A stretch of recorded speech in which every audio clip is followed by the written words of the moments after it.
Voici la vidéo qui suit la pratique au sol que nous venons de faire. Nous avons terminé comme ceci, en assis sur les talons, ou alors, pour les personnes qui ne supportent pas cette position, les mains étaient jointes et on peut tout à fait se poser comme ça sur les genoux.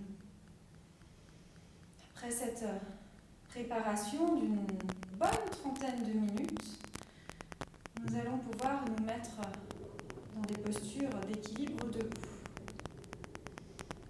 Nous avons travaillé avec les mudras du bourgeon. Pour rappel, je viens comme ceci réunir l'extrémité des doigts. Je m'approche pour que vous puissiez le voir mieux. Hop, tac. Ça donne comme un petit bec d'oiseau ou un bourgeon. Voilà. Et pour rappel aussi, nous nous relions à l'esprit de la nature dans le but de pouvoir puiser au rythme ou nous laisser plutôt influencer, si je peux dire ça comme ça, nous laisser imprégner des rythmes, des cycles de la nature, du cosmos tout entier. Avec ce mantra que j'ai fait répéter intérieurement sur les postures de la séquence numéro 1, Om Ahim Namaha.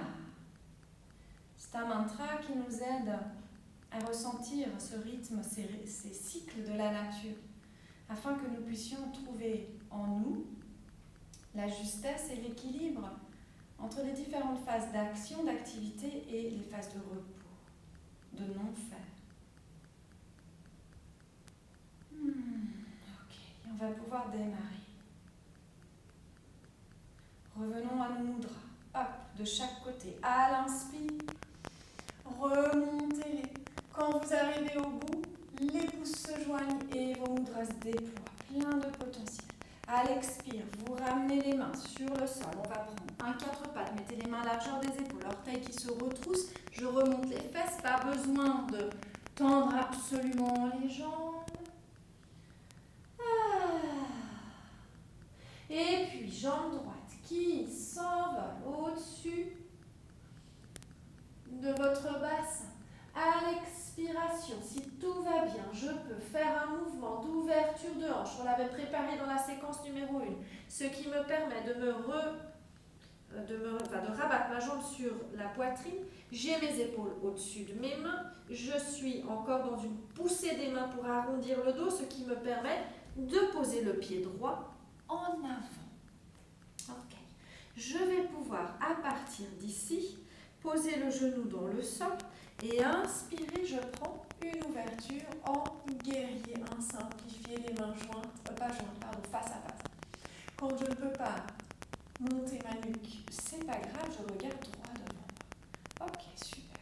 On va aller voir ce que nous dit cette hanche avant. Expirez, ramenez les mains en dedans de la jambe et vous les déposez à l'intérieur du pied et votre pied va décaler sur la droite. Attention les hanches fragiles parce que je vais laisser le genou retomber. Après, c'est juste une question de là où vous placez votre pied. S'il faut déplacer la main, je vous laisse faire une exploration. Ok. Et puis vous descendez. Il y en a pour qui c'est super facile. Je vous invite à allonger les doigts de pied du pied arrière. Et puis vous vous retrouvez, alors je ne suis pas un exemple de souplesse au niveau de la hanche, mais voilà, ça donne à peu près ça. Et mes deux bras sont comme deux piliers. Si je suis très souple, je peux imaginer descendre les coudes au sol. Après, c'est où est-ce que je place mon pied. Donc éventuellement plutôt de le rapprocher. Mais l'idée, c'est pas de rentrer dans un pigeon, c'est d'avoir un mouvement qui reste en direction du ciel. Je peux donc placer mes coudes au sol pour un instant. Et entrer dans un micro-mouvement, si ça peut vous aider à déverrouiller la hanche. Laissez fondre la jambe gauche. Et vos bras sont deux piliers bien forts qui vous tiennent. Soit coude au sol si la souplesse vous le permettait, soit main au sol et vos bras sont comme deux bâtons tendus. Ok. On reste là 3, 4, 5 respirations. Et on pourra ensuite de ça ramener le genou. On place la main droite de l'autre côté du pied dans la logique pour pouvoir redresser un peu la poitrine. Et on va aller tester la force de cette jambe droite. Les orteils arrière se retroussent. Vous me faites une propulsion, commencez par lever le genou et hop! Testez la force, c'est un tronc, cette jambe. Ouais. Les bouts des doigts au sol. Si vous le voulez, Mukunda Mudra en plaçant les doigts joints. Remontez la jambe gauche, activez le pied et méfiez-vous des bassins, ça c'est facile. Mais ramenez les deux hanches sur la même ligne. Ok. Puis on va aller reposer son pied gauche loin derrière. Le genou dans le sol. On ouvre en avant. On se sent à nouveau bien sur terre. C'est stable. Et à l'expire, on ramène les mains. Si on est entré par le chien, on peut retourner dans le chien à 3 pattes. Sinon, on peut simplement glisser le genou au sol pour être à 4 pattes. Et là, ça étire cette hanche droite. Allez caresser les étoiles du bout des orteils. Et à l'expire, je ramène mon pied sur le sol. Je propose de reprendre une petite pause comme avant. Les deux coudes près des genoux, les mains qui entourent le sommet de la tête.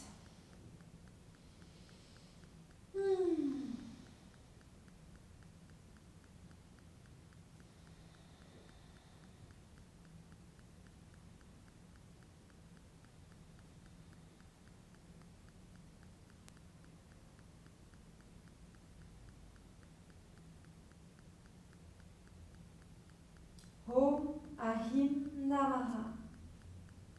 Le temps de pause d'infusion est très important. Je vais lever le nez pour que vous puissiez mieux m'entendre. Je disais que le temps de pause d'infusion est très important. Dans nos vies d'occidentaux stressés, très agités, très occupés, nous ne pensons pas à ces temps. La plupart d'entre nous enchaînons une activité derrière une autre. Il n'y a pas trop de place à ces temps d'infusion, ces petits temps de pause qui sont si importants dans les cycles de la nature.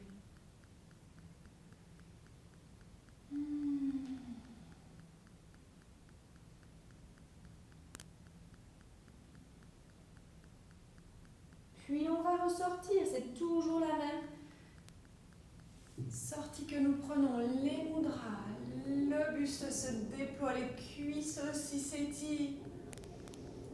Je ramène alors consciemment par le regard intérieur les deux mains connectées par les pouces. Si j'ai le bout du nez qui veut bien monter, c'est bien. Si ça ne passe pas, c'est pas grave. Et à l'expiration, ramenez les mains pour un 4 pattes. Orteils qui se retroussent. Si on était parti avec un chien tête en bas, on repart à nouveau chien tête en bas, sinon à 4 pattes. C'est ma jambe gauche que je remonte. Je caresse les étoiles du bout du pied. À l'expiration, je plie, je passe par l'extérieur, comme si je voulais emmener mon genou vers mon oreille. Et ensuite, je colle mon genou contre ma poitrine. On avait fait ça dans la séquence numéro 1, mais sans lever le genou arrière. Maintenant que je suis là, hop, mon pied vient devant. D'accord, je vais déposer le genou arrière dans le sol. Je m'assure qu'ici, mon tibia soit bien dans l'axe pour être stable. Et je prends un simple guerrier qui me ramène dans cette conscience du sol. Je fonds. En même temps, je sais que je vais aller là-haut. Ok, je prends les mudras que je plante dans le sol.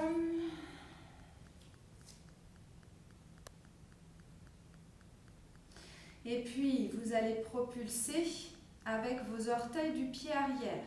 Donc, sentez... Ah non, pardon, c'est pas vrai. Les mains dedans. Je me disais qu'il manquait quelque chose. Je laisse la hanche gauche s'ouvrir. Je prends ce qui vient pour cette jambe en décalant un peu le pied quand c'est nécessaire. Les personnes plus souples pourront descendre sur leur coude. Allongez un instant le coup de pied du pied arrière droite. Okay. On a envie de faire une percée. Rappelez-vous, dans la séquence numéro 1, j'avais déjà parlé de ça. Je veux que mon cœur puisse passer là, entre mes bras. C'est sûr que si vous descendez un étage plus bas, c'est plus difficile de faire la percée. À partir du moment où les coudes sont au sol, selon comment on a une tendance à être un petit peu plus près du sol. Okay. Ne forcez pas. Faites Typiquement, moi je ne suis pas super à l'aise là-dedans, mais je pointe, je préfère venir ici. Humilité, simplicité. Et je respire là-dedans, dans cette hanche. Je laisse fondre l'autre qui s'étire. Je cherche le rythme juste. Ok. Puis je vais pouvoir gentiment revenir. Je ramène mon genou. Du coup, mon bras passe de l'autre côté. Ok. Les orteils se troussent derrière. On va tester la force de cette jambe, comme un tronc d'arbre. Un vieil arbre bien solide. Les orteils derrière sont maintenant prêts. On va lever le genou, on propulse. Les doigts restent au sol. On peut remettre les mudras. On sent la force de la jambe levée, tac, qui s'imagine pressée contre un mur. Je ramène mes ailes du bassin sur une même ligne pour ne pas être complètement tordue. Si les mudras c'est trop intense, revenez avec le bout des doigts au sol. On va poser ce pied droite en arrière, en fait là où il était tout à l'heure, pour pouvoir revenir dans un simple guerrier. Retrouver ses repères. Le rythme juste. Et on peut venir chercher un chien à 3 pattes si c'est par là qu'on était entré, sinon un simple 4 pattes. Étirez cette hanche gauche, caressez les étoiles. Et un pied au sol. Genou en terre, coude près des genoux, main autour de la tête.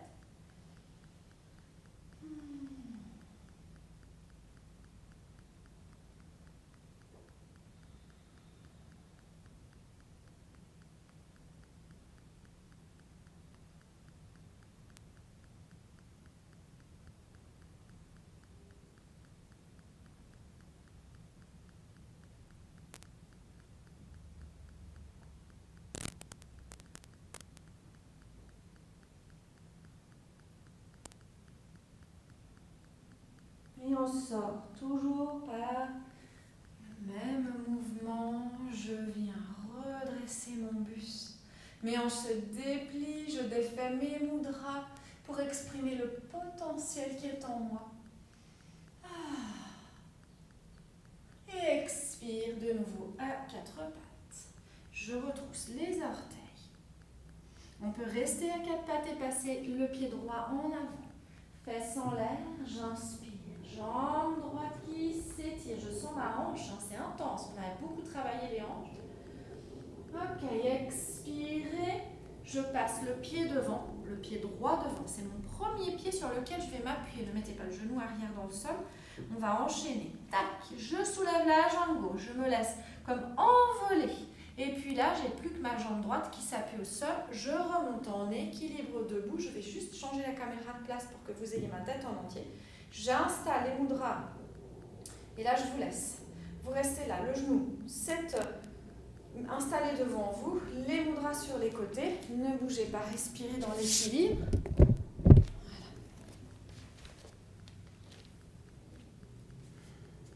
Vous êtes en appui sur votre jambe droite.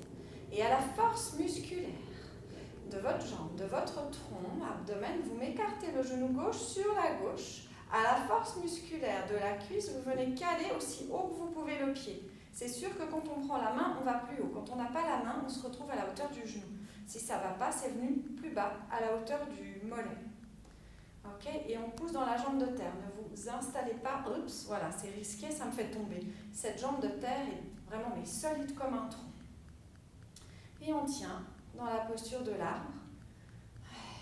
C'est un peu plus difficile sans avoir récupéré le pied ou la cheville avec la main. Ça nous oblige à faire un effort supplémentaire. Méfiez-vous des pieds qui retournent comme ça vers l'avant.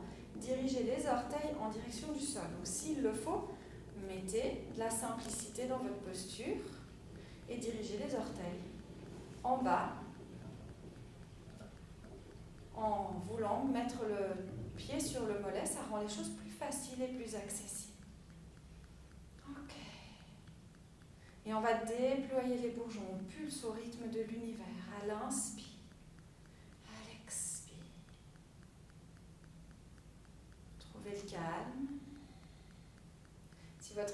est incertain, hop, mettez les orteils, je vais me mettre comme ça que vous voyez bien, les orteils étirés au sol et le bol du pied contre la malléole interne. Okay? Et là, inspire, expire, très simplement, sans vouloir remonter trop haut les bras, c'est pas la peine, faites simple. Okay.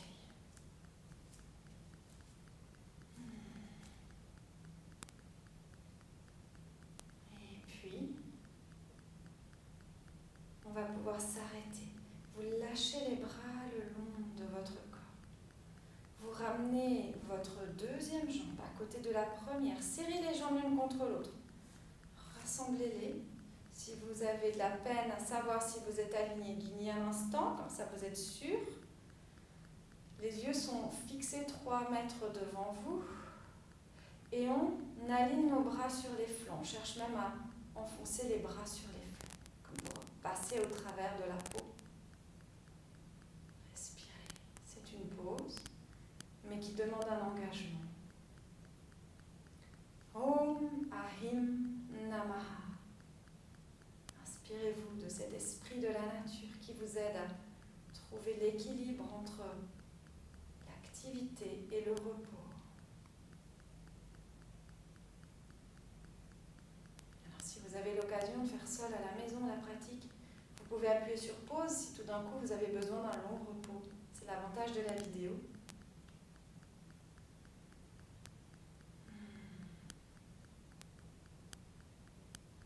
Pour ma part, je vais vous inviter à la suite. On replie les genoux, on plonge en avant, on ramène les mains de part et d'autre et hop, chien tête en bas. C'est là qu'on avait commencé, c'est de là qu'on repart. On ne va pas faire notre petite pause pour cette phase, cette dernière phase, ce dernier enchaînement, on va le prendre direct. C'est ma jambe gauche qui s'envole en direction du ciel. Je passe comme tout à l'heure par le côté, je rabats ma cuisse et hop, je pose le pied devant. Si vous étiez à 4 pattes, vous mettez simplement le pied gauche devant. C'est votre jambe gauche qui va être votre jambe donc d'appui maintenant. On va se soulever du sol et s'appuyer sur la jambe gauche, propulser avec la jambe droite, avancer les mains pour l'équilibre. Ici, je ne reste pas vraiment, je vais chercher mes mudras, le temps de remonter debout. Ok, je garde le genou devant moi et j'ai mes mudras de part et d'autre. J'ai de la souplesse dans mes branches. Je peux ouvrir la hanche et je teste la force que j'ai dans la cuisse, dans le ventre, ou la force que je n'ai pas, les lacunes, et c'est ok. Le pied là est vraiment super détendu. Chacun et chacune est libre d'aller poser son pied où il a envie, avec les orteils dirigés en direction du ciel. Stabilisez-vous, il y a le cœur qui fait une percée vers l'avant tout en gardant les basses côtes à leur place et le nombril accroché à la colonne. Les yeux fixés sur un point 3 mètres devant vous. Et on y va, inspire, on ouvre nos bras. Expire. Inspire. Expire. Ne figez rien, si vous avez besoin de glisser le pied plus bas, bougez-le. C'est ça la recherche de l'équilibre.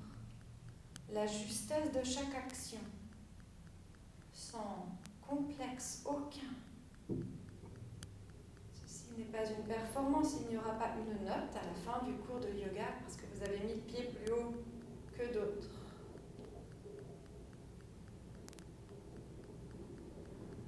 Reliez-vous au rythme du cosmos qui pulse par vos mains.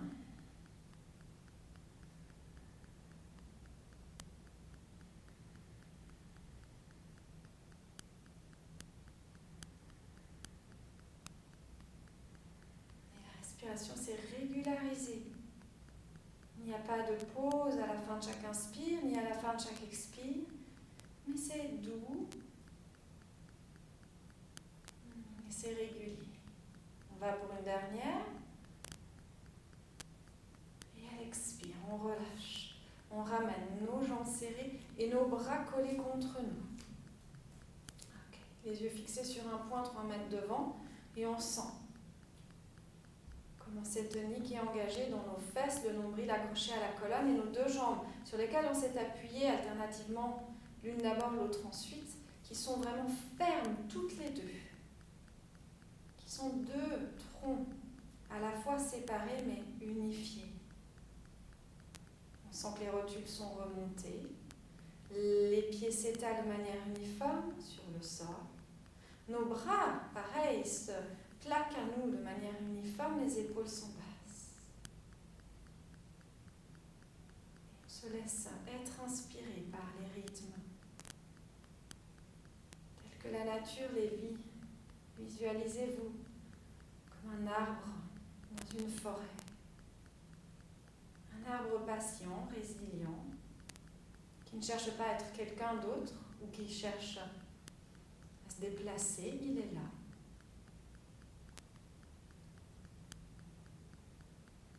Tout simplement.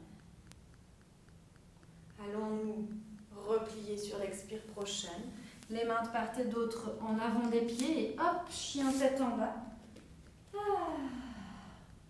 Que vous mettez en mouvement pour vous libérer un peu et pour répartir les forces d'en bas vers le haut, du bas vers du haut vers le bas, pardon.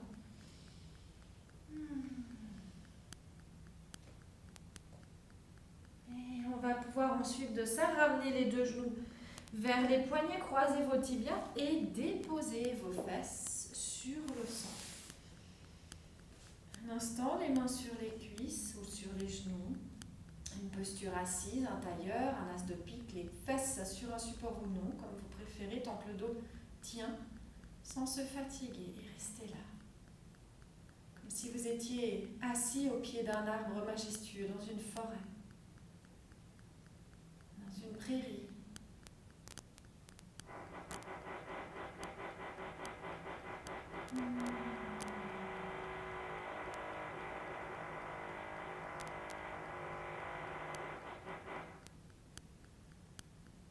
Puisque nous avons un voisin qui a décidé de faire des travaux, je vous invite